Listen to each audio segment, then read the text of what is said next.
तो सर इसी से अब हम एच नाम वालों की बात करते हैं, जिनका नाम एच से शुरू होता है, ये आपके लिए इनके ट्रेड्स कैसे होंगे? यस मैम, सबसे पहले देखिए कि एच अल्फ़ाबेट है कैसा। ऐसे दो ये है, उसके बीच में क्रॉस बार है। मुझे बताओ, दो ऐसे खंबे खड़े हैं और उसके बीच में एक लकड़ी है, तो वो काम क्या करेगी? वो दोनों चीज को एक चीज बैलेंस कर रही है। तो एच क्या है? बैलेंसिंग। एच यानी क्या है? बैलेंसिंग। और एच अल्फ़ाबेट का जो साउंड वेलोसिटी है वो सबसे हाईएस्ट है, 500 है। तो आप अगर देखते हो मैम, हम डी की भी बात कर रहे थे, तो जितने भी बिजनेसेस डी नाम से स्टार्ट होते हैं, एच नाम से होते हैं, वो बिजनेस चलते भी बहुत है। D mart is the best example. अभी आप एच का देखते हो तो आपके बहुत से ब्रांड एच पे चलते हैं, तो because of the velocity is very high. Balancing वाला अल्फ़ाबेट है, वन ऑफ द गुड। सबसे पहले इसकी नेम न्यूमरोलॉजी की वैल्यू 5 है। हरीश हो गया, जो this are the different different example, Hitesh, Harish, ये एच नाम होते हैं। अभी एक्चुअल में होता कैसे ma'am? The beauty of this alphabet, सबसे पहला, ये अल्फ़ाबेट मैक्सिमम लोगों के साथ कोप अप कर लेता है। इसका रीज़न है, एक तो अल्फ़ाबेट में आपने उसका फॉर्मेशन देखा कि वो बैलेंसिंग एटीट्यूड है। दूसरा ये है कि इसका वैल्यू 5 रहने के कारण है, 500 डेसिमल। तो ये जनरली कितने भी कुछ भी प्रॉब्लम हो अपने कम्युनिकेशन से सॉल्व कर लेते हैं। That is the beauty of this H alphabet. अब इसमें एक बहुत इंटरेस्टिंग चीज़ है, आपने कभी रील में वगैरह देखा होगा कि बीच में ऋतिक रोशन ने अपना नाम बदला था वगैरह। तो एच अल्फ़ाबेट जब नाम में आता है आपके, तो वो ट्रिमेंडस लक चेंज करता है। पर एच आना कितने बार चाहिए वो भी एक इंटरेस्टिंग है, कि 2 बार 4 बार वगैरह। तो ऋतिक रोशन के नाम में 4 बार, शाहरुख खान के नाम में है लगभग 4 बार है शायद। तो जितना ज़्यादा एच आपके नाम में वाइब्रेट होता है उतने लक एनहांस करता है, ये लकी लोग होते हैं। पर एट द सेम टाइम इनको एक हमने थ्रेट में मैं बताऊंगा ही क्या होता है, लेकिन एक चीज़ ऐसे होती है कि there is a problem with the relationship, H का होता है। मैंने तो एक नाम पे बहुत बढ़िया रिसर्च किया, अगर हमारे दर्शक इसको हाँ बोलते तो देखिए, जितने भी हरीश नाम के लोग देखे हैं, इनका एक ना एक ब्रेकअप तो होता ही है। बोलते वो कभी भी ऐसे बात करेंगे तो उनको कभी भी विषय छोड़ देना कि अरे यार उसकी याद आ रही क्या तुझे, तो उस पर एक एक रात भर बैठ के पूरी स्टोरी सुनाएंगे। दैट इज, पर ये तो बहुत कॉमन नहीं है, मतलब कि ब्रेकअप तो किसी का भी नहीं हो नहीं, देखो सकता है। मैम, एच वाले का ज़्यादा बोल दो, उसको ऐसे बोल दो दिल से लगा हुआ ब्रेकअप ही है। देखो, ब्रेकअप होना, टूट जाना, उसको भूल जाना, दैट इज़ नॉट देयर। ये एकदम टूट के जिलो जान से प्यार किया रहता है और वो आदमी उसके लाइफ में नहीं आता, दैट इज़ एच। मतलब ब्रेकअप होना इज़ डिफरेंट, पर वो उसको भूलता नहीं है या वो चीज़ें। अच्छा, डेफिनेटली मैं ये शादीशुदा लोगों के लिए नहीं बोल रहा हूँ, आपकी लाइफ ख़राब नहीं करनी है, पर जनरली ऐसे होता है उनके बारे में। ओके। और एक इंटरेस्टिंग चीज़ है उनके बारे में, इसको हम क्या कि मनी नंबर बोलते हैं। मनी नंबर इसलिए बोलते हैं कि एच वालों के पास पैसा अच्छा देखा गया है। इवन बिजनेस नेम भी आप एच से स्टार्ट करो, they work like very well. HMT watch हुआ करती थी इंडिया में, हिंदुस्तान मोटर्स हुआ करता था, तो ये नाम बहुत काम करता है। देन सक्सेसफुल बहुत होंगे। और एच है ना, फेमिनाइन नंबर है मैम। अभी नंबरों में फेमिनाइन और मस्कुलाइन होते हैं मैम। तो फेमिनाइन नंबर का मीनिंग क्या होगा? इसकी जो एनर्जी है वो फीमेल एनर्जी है।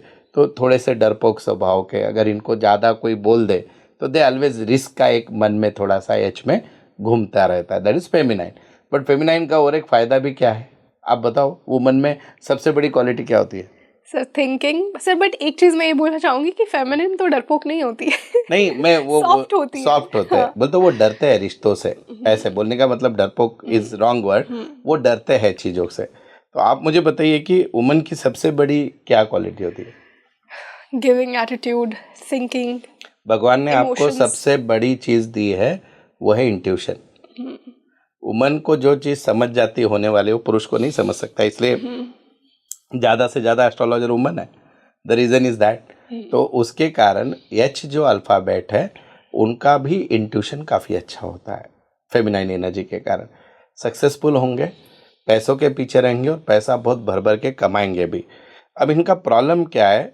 जैसे ही पैसा आ गया, अपने रेपुटेशन के लिए खर्चा करेंगे। मतलब व्हाट इट मीन्स कि अभी शादी करना है तो दिखावा करो, शो ऑफ। शो ऑफ करो और बहुत खर्चा करो, फिर करने के बाद पछताएंगे क्यों कर दिया। आ भी जाता है पैसा, इसलिए आदमी बोलता है चल देख लेंगे, दैट इज एच अल्फ़ाबेट। और मैंने और एक चीज़ देखा है कि इनका एकेडमिक्स बहुत अच्छा रहता है। मतलब एजुकेशन कर लेंगे, मिनिमम ग्रेजुएशन वगैरह तो कर लेंगे। और इनके उम्र के 33 एज के बाद इनके सोर्स ऑफ इनकम एक से ज़्यादा हो सकते हैं, ओके। प्रॉपरली ये कर ले। तो ओवरऑल किसी को भी एक एच अल्फ़ाबेट वाला आदमी, अगर मैंने 10 लोग देखे होंगे तो मेरे पास तो भी 8 सक्सेसफुल है। Wow. One of the good alphabet. और अगर अभी भी आप सक्सेसफुल नहीं हो रहे तो देखिए नाम में और कुछ गड़बड़ है या फिर अपनी डेट ऑफ बर्थ में कुछ गड़बड़ है तो जरूर चेक करिए। तो सर अब ये रिलेशनशिप्स में कैसे होंगे और इनकी मैरिज की क्वालिटी कैसी होगी, ये भी मैं जानना चाहूँगी। इनके वाइफ को इनके इमोशन समझना है। एच वालों का क्या होता है मैम, मेनली इनका पास्ट लाइफ का कुछ ना कुछ ये भूलते नहीं है। और वुमन की आदत होती है, बताओ अगर एच मेल है तो उनकी एक चीज़ें होती है कि वो पुरानी बातों को कह के याद कर करके आपको ये करती है। तो एक एच वाले के वाइफ का या लाइफ पार्टनर का एक रोल होता है कि आप उसको इतना ज़्यादा अच्छा रखो कि he should never recall that moment which was there in the past. This is the one thing. और दूसरी एक इंटरेस्टिंग चीज़ है कि आदमी इमोशनल बहुत है, तो इससे काम भी कराना है तो इमोशन से ही कराओ। यू कांट मेक हिम कि बाबा ये करना ही है वगैरह। और बिकॉज ऑफ दैट इनके रिलेशनशिप में इशू आते हैं। तो if they come out of some relation they should be 100% out of it. और उसके लिए उनके पार्टनर का रोल बहुत ज़्यादा इंपॉर्टेंट है। उनके जो पार्टनर है उन्होंने इनको संभालना चाहिए। बेस्ट लवर अपने वाइफ पे या हस्बैंड पे खर्चा करने वाला, दिल से बड़ा है और भगवान देता भी है उसको। So that is relationship. और सर करियर इनके लिए क्या बेस्ट होगा? Anything which is related with the communication.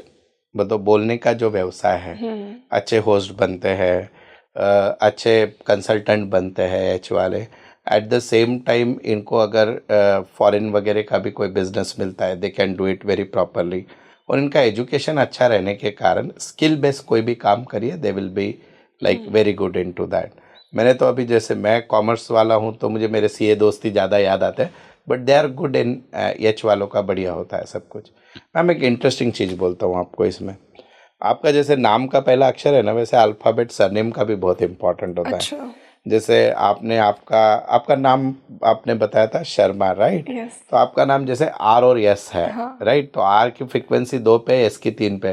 तो जिनके भी नाम ऐसे असेंडिंग ऑर्डर में जाते हैं या डिसेंडिंग में, वो लाइफ में बहुत नाम करते हैं। जैसे नरेंद्र मोदी NM, सचिन तेंदुलकर, यस की वैल्यू 3, टी की वैल्यू 4, 3 4। तो ऐसे बहुत जबरदस्त ये होता है। तो अल्फ़ाबेट्स के आपके मतलब सरनेम तो आप नहीं बदल सकते हो, पर वो भी बहुत ज़्यादा काम करते हैं।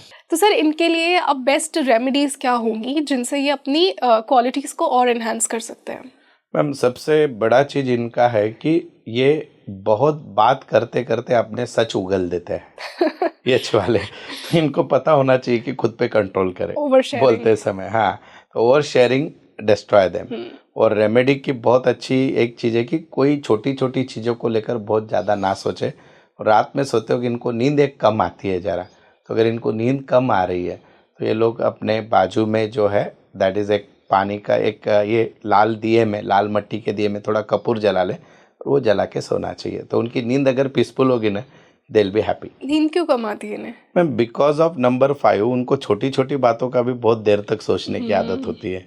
That is thing. और ये इमोशनल भी है। हाँ, काफी बारीकियों के साथ सोचते बारीकियों के रहते हैं साथ, कि yes, ये yes. इसने मेरे साथ क्यों ऐसे किया, क्यों ऐसा किया? क्यों हुआ? और सामने वाले का इंटेंशन भी नहीं रहता, वो चलते चलते ही आप कोई एच वाला आदमी सामने से आ रहा है रास्ते से, आप उसको पहचानते भी नहीं, स्माइल दे दो, वो 2 दिन परेशान रहेगा क्यों स्माइल दी ऐसे। That is it. Higher purpose तो नहीं था। यस सर बिल्कुल, बहुत ही अच्छा एक्सप्लेन किया आपने एच को, एंड आई एम श्योर कि एच वालों ने बहुत रिलेट किया।